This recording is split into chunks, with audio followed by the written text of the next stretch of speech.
اعوذ باللہ من الشیطان الرجیم بسم اللہ الرحمن الرحیم۔ معزز اسلامی و دینی بھائیوں، آپ حضرات کو معلوم ہے کہ رمضان المبارک کی قیمتی گھڑیاں گزر رہی ہیں، بڑی تیزی کے ساتھ رواں دواں ہیں۔ آج آپ کے سامنے ایک ایسی بات اور ایسی تحقیق لایا ہوں، تقریباً اکثر لوگوں کو اس کا علم نہیں ہوتا۔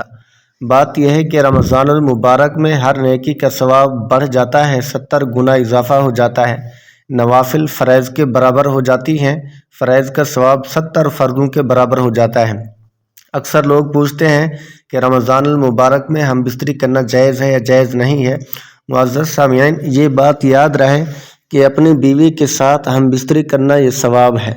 تو جو بندہ رمضان المبارک میں اپنی بیوی کے ساتھ ہم بستری کرتا ہے تو اس کو بھی 70 مرتبہ ہم بستری کرنے کا ثواب ملتا ہے۔ تو اس کو معمولی نہ سمجھیں۔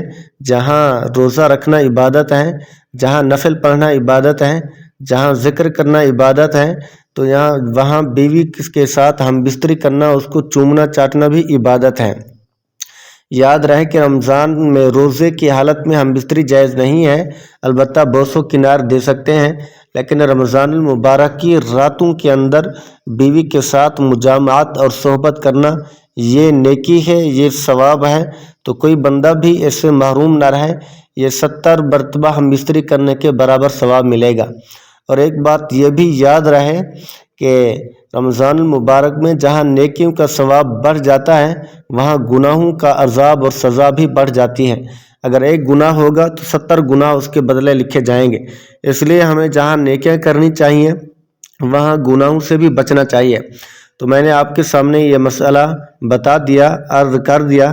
خواتین بھی اس کو ضرور سنیں کہ رمضان المبارک میں ہم بستری کرنا جائز ہے، اور بلکہ اس کا ثواب زیادہ ہو جاتا ہے۔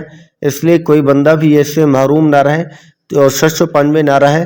رمضان کی راتوں میں ہم بستری کرنا جائز ہے اور اس کا ثواب زیادہ ہے۔ السلام علیکم۔